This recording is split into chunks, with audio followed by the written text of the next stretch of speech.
Welcome to the Mind Your Wedding Business podcast. I'm your host, Kevin Dennis. In addition to leading the charge at Wedding IQ, I also run Fantasy Sound Event Services, a lighting and entertainment company based in Livermore, California, that I founded over 30 years ago. Each week on this podcast, you'll hear thought-provoking and empowering interviews with wedding professionals who have found success in the industry. If you're a business-minded wedding pro who loves love, but also cares about their bottom line, buckle up and get ready to learn from a new industry expert each week. All right, folks, welcome to another episode of Mind Your Wedding Business, and I'm here with Amanda Shuman today. She's the founder and CEO of Carrylove Designs. How are you doing? I'm good. Thank you so much for having me. Of course. All right. Before we jump into the episode, the 6 brand assets that sell for you, Amanda, can you tell us a little about yourself and how we got you here today? Yeah. So, as you mentioned, my name is Amanda Shuman. I am the founder and CEO of Carrylove Designs, which I founded about 9 years ago, which sounds crazy from saying that, or coming up on a decade. And I kind of haphazardly fell into working with the wedding community almost exclusively for 4 or 5 years. Whenever I started my agency after getting fired from my corporate job, that's another story for another day. One of my very first clients was Michelle Gainey from Lamiga Events. And she ended up being a great advocate for my business. And I don't even think that she knew it. And and so even just having that credit in the footer of her website was very helpful. And so I just started working with more and more wedding pros. And as I said, almost a decade later, we have launched over 250 rebrands across the spectrum, from multi-million-dollar hospitality brands all the way down to solopreneurs and like husband and wife teams. And so we do branding, websites, and then marketing as well. So helping people to match up perception versus reality. You know, we work with a lot of companies that are doing amazing things, have full books. They just aren't representing themselves well online. And so we help to close that gap of how amazing you are, how amazing your couple's experiences they have with you, but showcasing that online. I like it. All right. So we're here to talk about the 6 brand assets that sell for you. So you talk about the 6 brand assets that sell for you. What does that actually mean?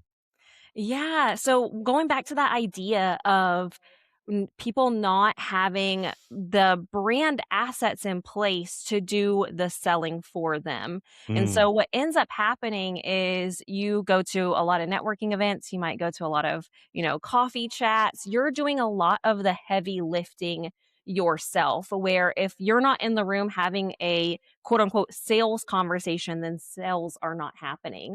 And so the idea is having these brand assets that are just that. They are an asset for your business, and they are able to have the ability to spread your brand, have a sales conversation whenever it comes to like a website without you having to do all the heavy lifting, so that you feel really confident if you say, hey, maybe if a client is going to ask you, what's your website? I'd love to check you out. It's not an embarrassed like, oh, well, Still in the works. yeah, still in the works, or I haven't touched it in years. It's really confident that that website or brand asset can be a salesperson for you.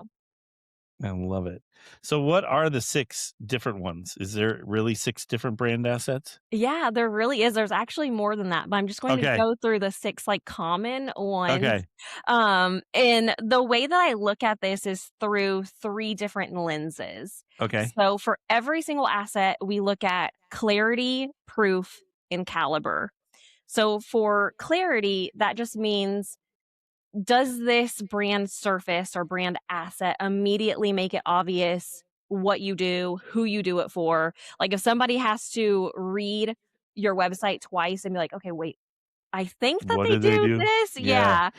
Then we don't have the clarity. Okay.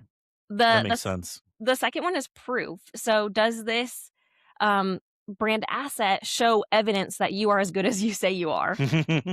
So can it show up and, showcase a client result? If you work with multi-million-dollar weddings, or you're a wedding planner and you can manage 30 vendors at one time. I want to see that proof on your website. I don't want to come to your website or another brand asset and look like, oh, did you just start last year?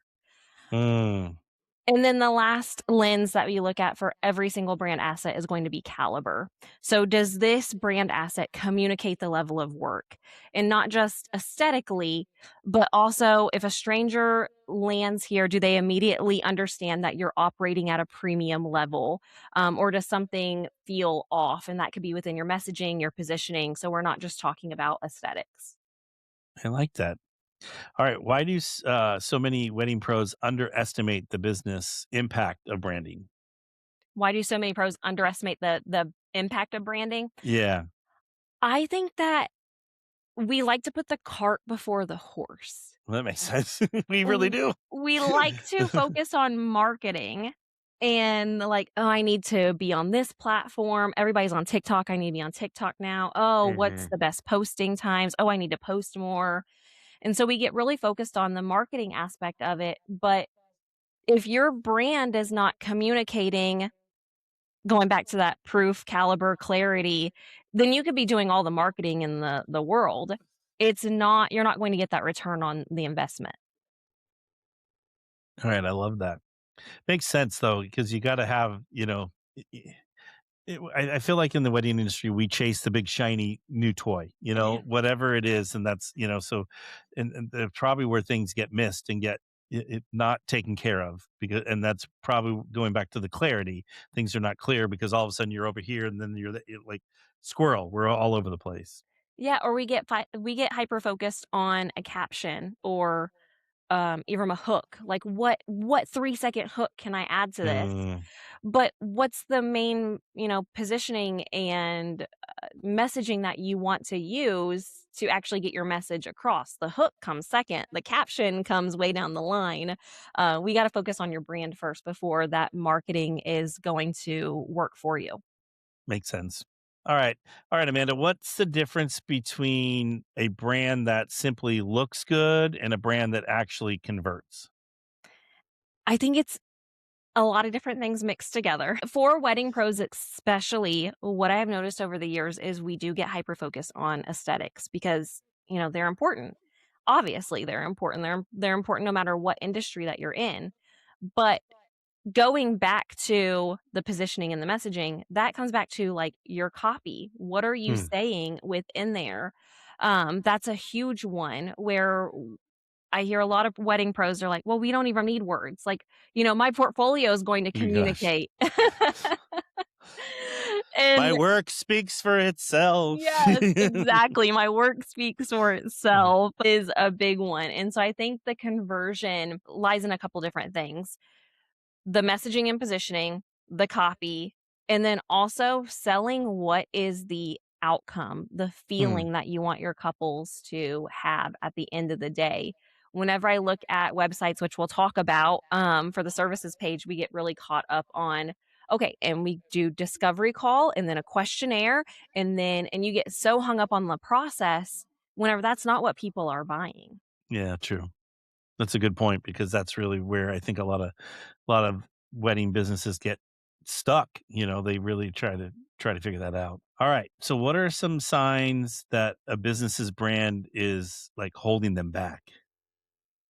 The biggest one is, and this sounds so cliche, but it's true.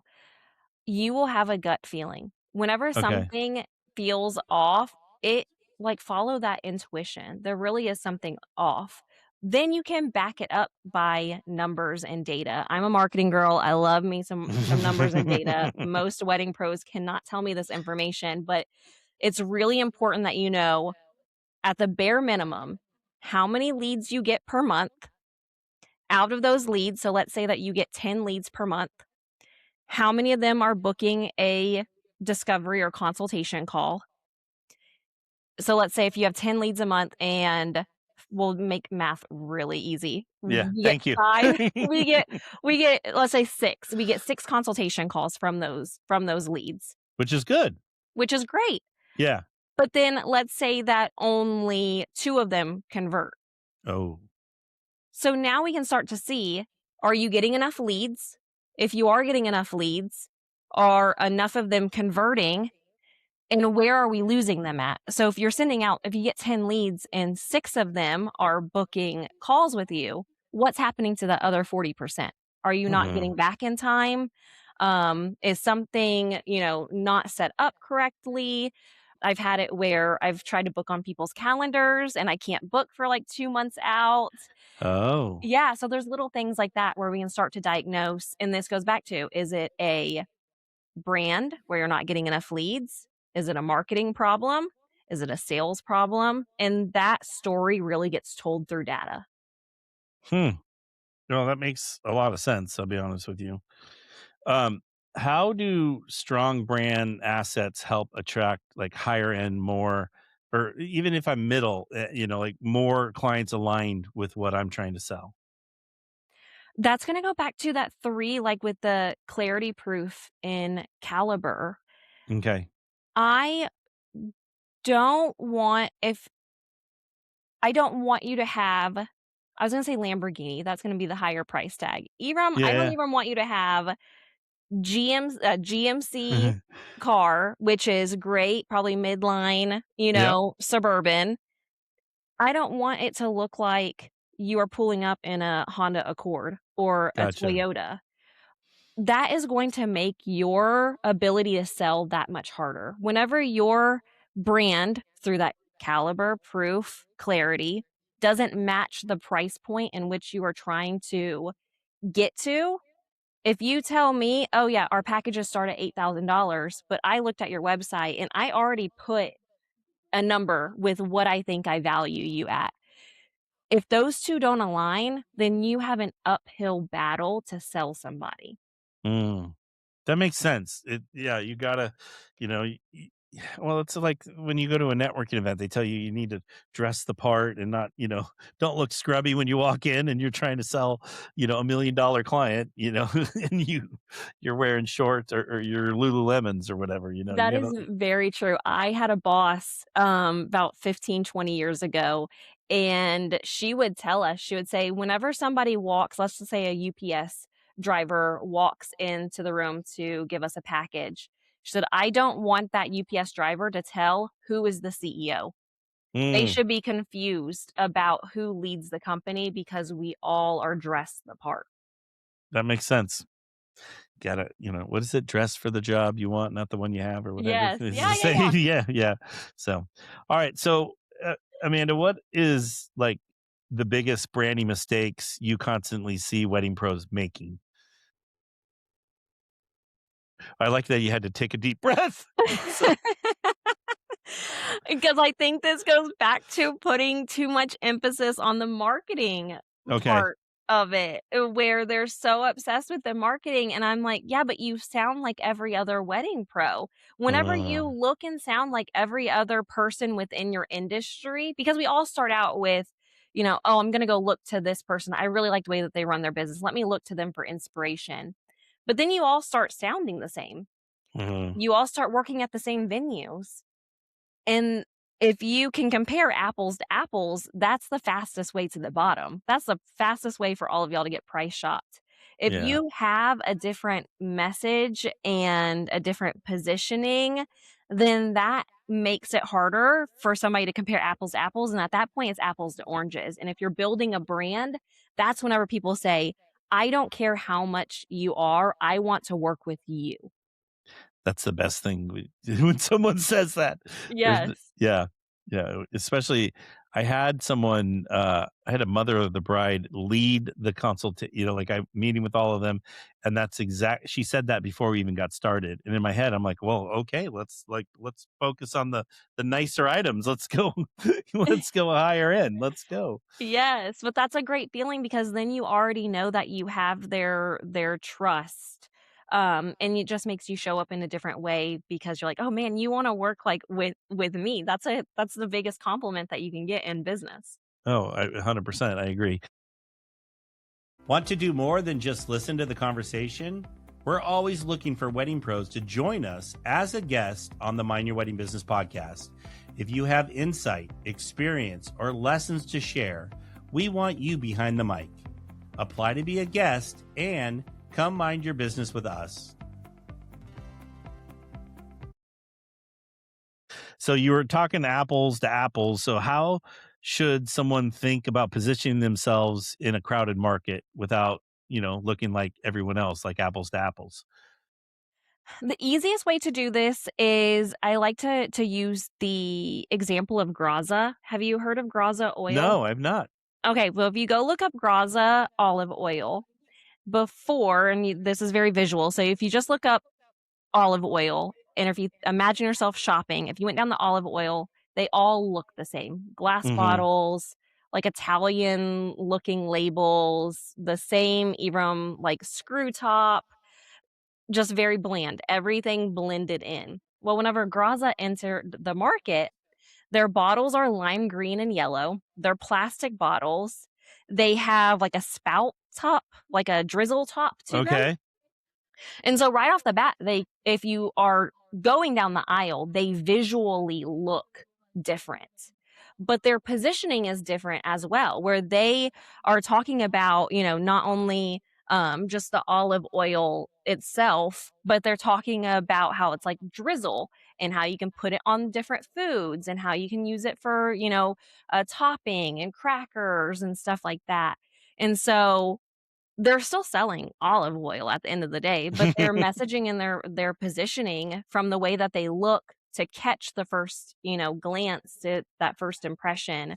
But also, what are other people within your market, what are they putting a lot of emphasis on? Mm. And what can you put emphasis on that's different than what everybody else is, that speaks to what your clients actually want? I think the most underutilized tool that everybody has in their pocket is voice of customer.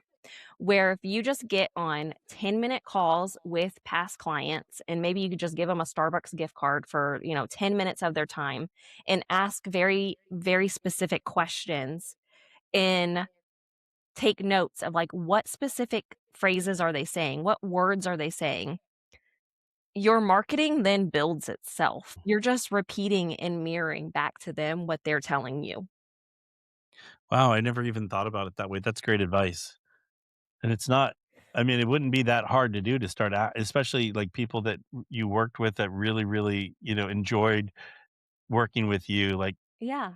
yeah, getting their, why and ask those specific questions. That's great advice. Yeah. Why did you choose us? What other options were you thinking about? What stood out the most to you whenever you were working with us? Different questions like that. And then you literally just copy, paste, and you can put that into your marketing and everybody will go bananas. Yeah, that's great advice. All right. Which brand asset tends to have the biggest influence on the buying decision? I think that this is a good question.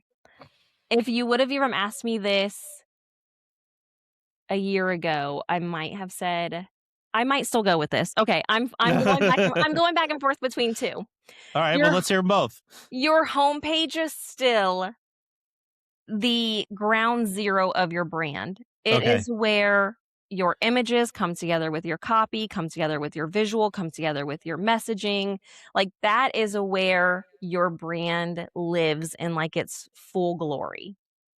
And it's also where if people start out on your homepage, eventually they're going to make it to your social media.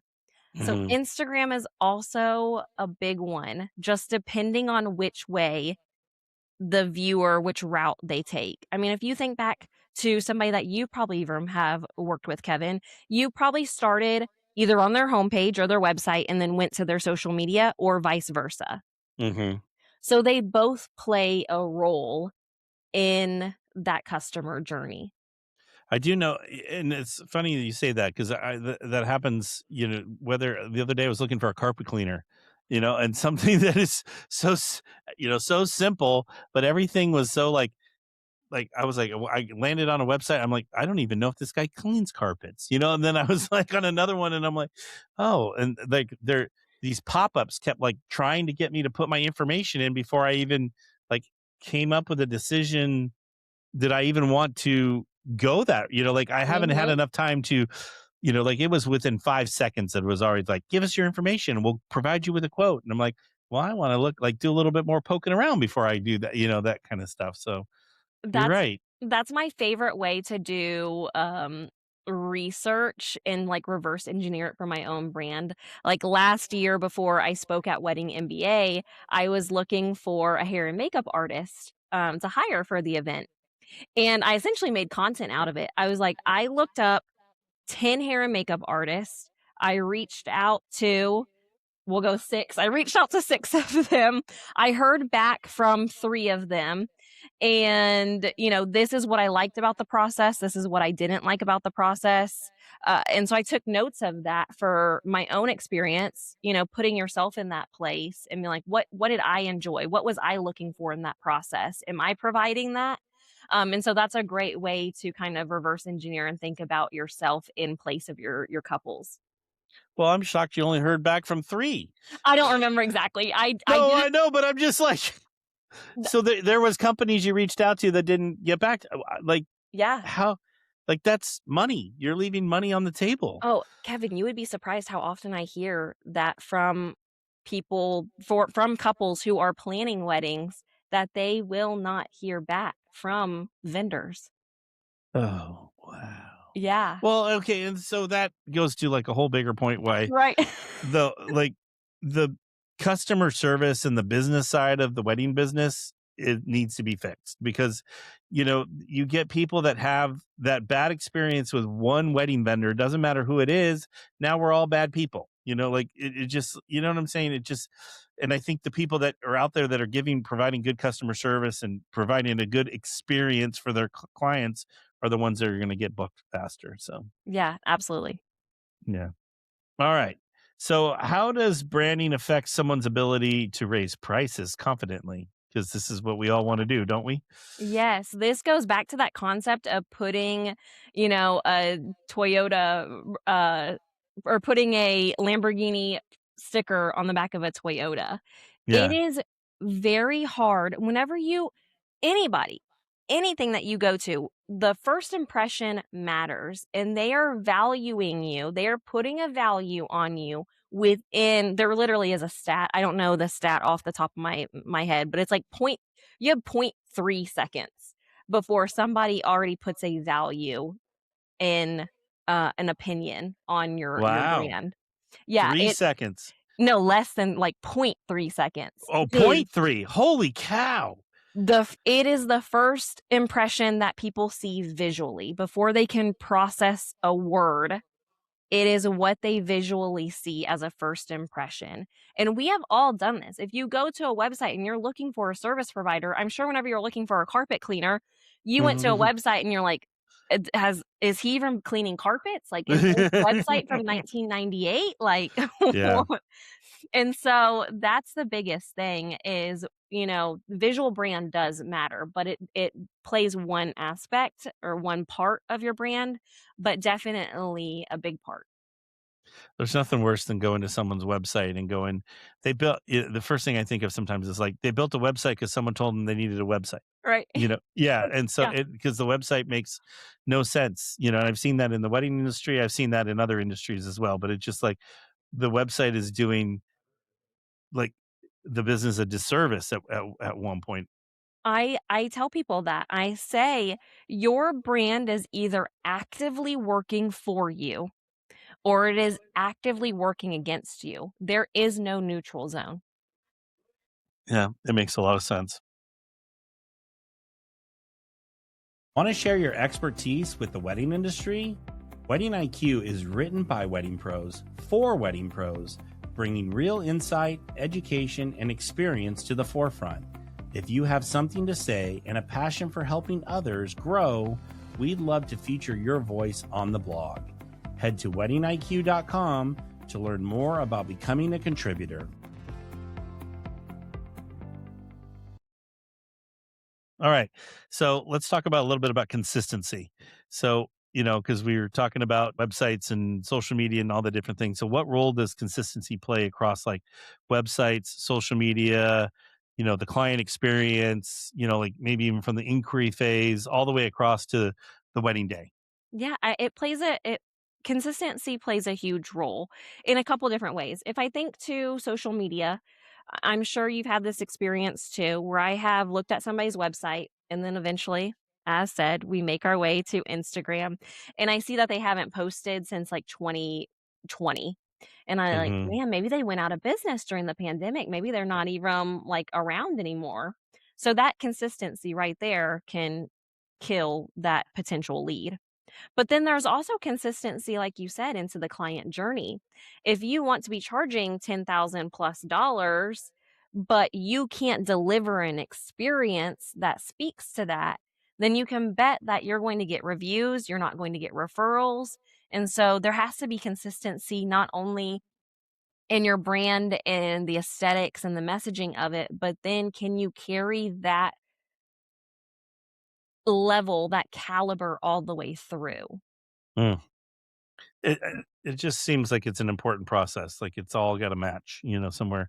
They're not seeing one logo here, a different logo there. All like I don't know. Yeah, Yeah. I've seen that. I've seen that before. Like on someone's social media, and I'm like, oh, that doesn't look like their vehicle. Like even the vehicle they deliver with look, like the branding on the vehicle looks different. Like what's going on? Yes, and that does it's very small, but over time, if you have little hiccups like that, it does, like, slowly chip away at the trust that somebody has within your brand. Makes sense. All right, so AI is all we talk about now. So, uh, I feel like you're my fourth podcast recording today, and AI has come up every single time. But how is AI affected like branding or what you do for a living? Like has it helped it? Has it made it better? Or is it making it worse? Harder for you to do your job because clients thinking they can go out and do it themselves, and next thing you know, they have five different logos in five different spot. Like It's definitely a double-edged sword. In some ways, it makes, like, what we do in our processes easier. A small example of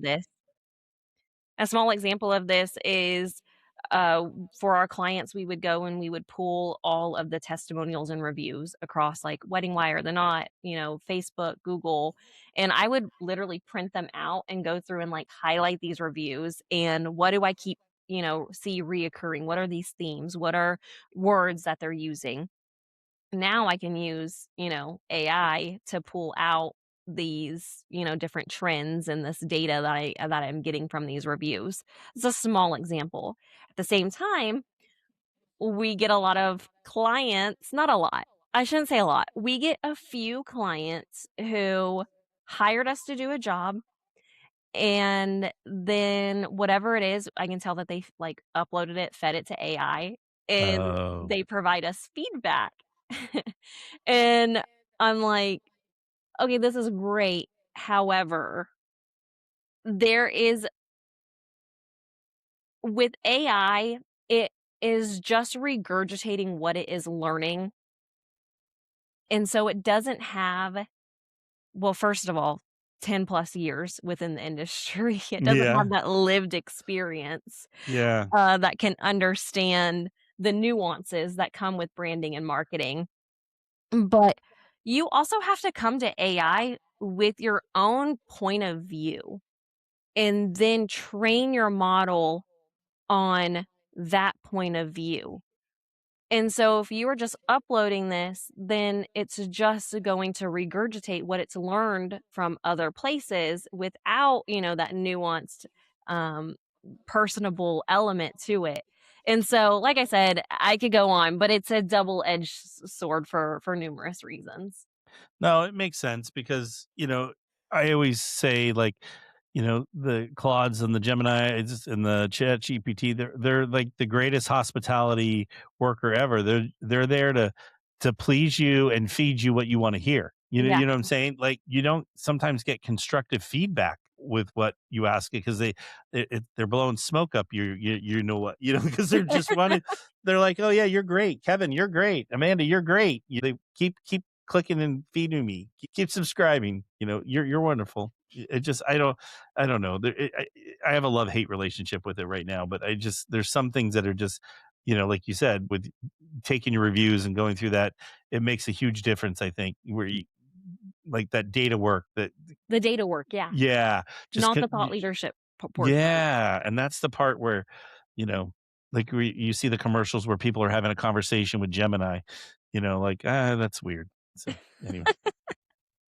All right, you were talking about Lamborghinis and Honda Accords earlier. So, how can wedding pros create like a luxury, perception without feeling overly polished or inauthentic? What I used to talk about a few years back, which is still relevant today, is and especially with the rise of AI particularly, like, now if you don't use AI and you show up on LinkedIn and actually write something by yourself or you write a caption by yourself, that stands out because everybody else is so heavily relying on AI. Hmm. And so that personalization, like showing up, what I have noticed in the past couple of years, and I think that this is especially true for wedding pros, is building a personal brand.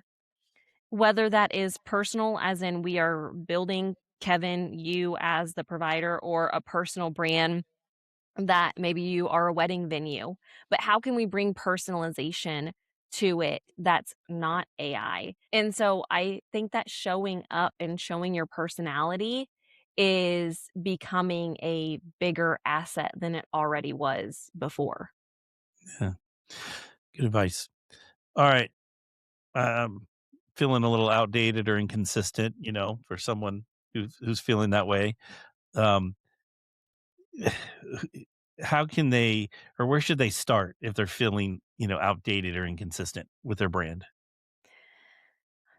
I would tell you to first of all start with your messaging and your positioning. Wait Okay. for the aesthetics. You need to start with what are you trying to convey, doing that voice of customer with your past couples, understanding what messages you need to get across to your couples, what stands out to them, what words are they using, and then worry about the aesthetics after that. And doing what you can. I'm a huge advocate for if you are just starting out, like, go spend $1,000 on a template and customize it yourself. Hmm. I think that we like to think of branding in terms of doing this big monumental rebrand, like refreshing everything, which of course has its time and place. But if you're just feeling like outdated and you need to have a refresh, those are great places to start. And how often should you do like a refresh? And then how often should you do like a complete rebrand? Like, is there like a good amount of years in between the two or For our clients, we typically see them coming back or refreshing, rebranding, not necessarily like a complete rebrand where, like, we're doing a whole different color palette and logo, and, like, once you have that established, if you've noticed, like, McDonald's or Nike or Apple, like, they don't typically do a huge total rebrand where can you imagine if, like, McDonald's arches, they did completely different, but they are refreshing it to keep it modern with the times. Yeah. But for our clients, we typically see them come back anywhere from 3 to 5 years, and that's Okay. mostly dependent on how fast they're growing. And so for one of our clients, she came back to us 3 years later because whenever she first started with us, she was a photographer. Whenever she first started working with us, she was, just doing, like, $3 to $500 shoots, Hmm. and, her work was phenomenal even at that time, and so she branded with us the first time, and she automatically went from shooting, like, $3 to $500, shot up to $3,000, Oh, wow. and that was just because the packaging finally matched the caliber of what she was shooting. Yeah.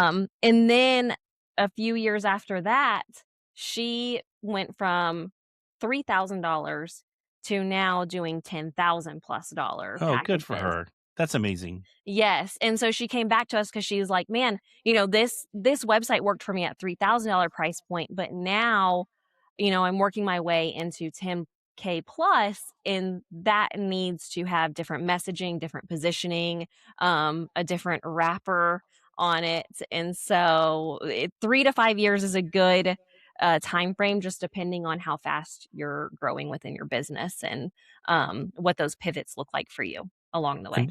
And do people ever come in and go, I want a new logo, I want new colors, like ever do like a drastic change? Oh yeah, absolutely. We've had like people that are branding for the first, like having their first, what I call like big girl, big boy brand, Okay. where, they've kind of piecemealed everything together. They may have gotten like a logo off from Etsy, or they might have done it through ChatGPT now. Or five. Yeah, now probably. Yeah. But now they're ready for something that is more cohesive. They're ready for you like an actual brand kit where you have like custom patterns and elements and, graphics and not just one logo, but you have a whole logo suite. And so at that point, yes, like we will for sure do a big first big girl, big boy brand. No, makes a whole lot of sense. All right. So, what's one small but high impact brand change that someone can immediately do to improve their perception? Okay, this one you probably would have never thought of this. I could probably give you 10 guesses and you wouldn't have guessed this. Okay. This is the highest traffic brand asset that nobody thinks about. Do you want to you wanna take I one? would say, can I play? Yeah. Is it your Google listing? No. Okay. No, then I don't know. It is your email signature. Oh, see, I would have never guessed that. Yeah, your email signature. If you think about it, you send out tons of emails a day to clients, to prospects, collaborators, press features, anybody you met at a networking event. And so your signature is at the bottom of every single one of these emails. And you probably haven't either one thought about it or touched it in years.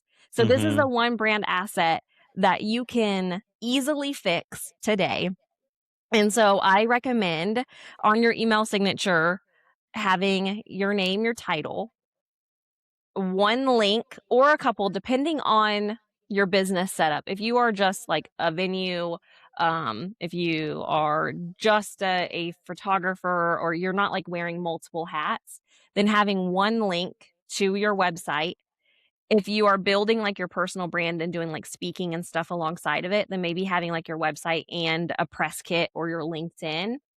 And then if you can have your logo in your picture as well. Okay. But that is one brand asset that's very high traffic that most people do not think about. Now I know there's a bunch of like, what's the best way to have a good email signature? Is it through one of these companies, or uh, just is there, just adding it to your Google or whoever you use, or is there, because I know there's services out there that provide that. Yeah, I don't use a service. So for Okay. me personally, I am a Gmail user and I Okay. use the signature within Gmail and I have a photo or a logo in there. And then it's just text with hyperlinks. And so it still looks pretty and formatted. But yeah, there are different services. We have clients that use Canva to create like an email signature as well. But yeah, I just use good old Gmail's built in. Like if you go to Yeah. settings and then you look at the signature settings. Yeah, yeah, no, I know that Gmail's pretty good. A lot of wedding pros are using, like, my email is Kevin at Fantasy Sound, Kevin at Wedding IQ, and they're both on the Gmail platform. So, Yeah. all right. Well, Amanda, I think we made it to the end. Amazing. This has been so We're much fun. I could continue going. oh, good. Well, then we'll have to have you back. All right. So, Amanda, where can listeners learn more about you and connect with you? Yeah, so I'm on Instagram. If you want to see the agency side, we are at Carrylove Designs, Carry. My name's Amanda. The agency is Carrylove Designs. I get that a lot. But if you want to follow along with more my personal brand and where I do more education style stuff, I am at the Amanda Shuman on Oh, Instagram and I offer audits. So if you're like, man, I have that gut feeling something seems to be off, but I'm not sure what it is, you can DM me. I will do audits for you. And so that way it's a 360 look at your brand and your marketing, and we can kind of tell you what we see from our perspective and give you some helpful tips. I like it that it says the Amanda Shuman. Yeah, Amanda Shuman was taken, so I we're know. the Amanda Shuman. I know, but that makes it sound so much more official. So, all right, we will have all Amanda's information in the show notes and the weekly email blast that goes out as well with the episode. Amanda, I can't thank you enough for being here. We really appreciate having you and you sharing your perspective, and we really appreciate it. Yeah, thank you so much. All right, folks, we want to remind everyone, if you have not done it yet, hit the like and subscribe button on all the different platforms that you listen to. And we will see you next time on another episode of Mind Your Wedding Business.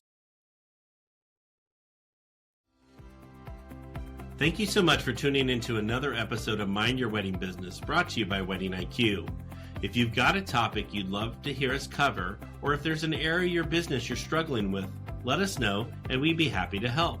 Don't forget to check out our other episodes on Apple, Spotify, YouTube, or wherever you get your podcasts. And if you're a fan, we'd really appreciate it if you would subscribe and left a review. It helps more wedding pros find us and learn more from our guests too. Thanks again for listening to Mind Your Wedding Business. We'll catch you next time.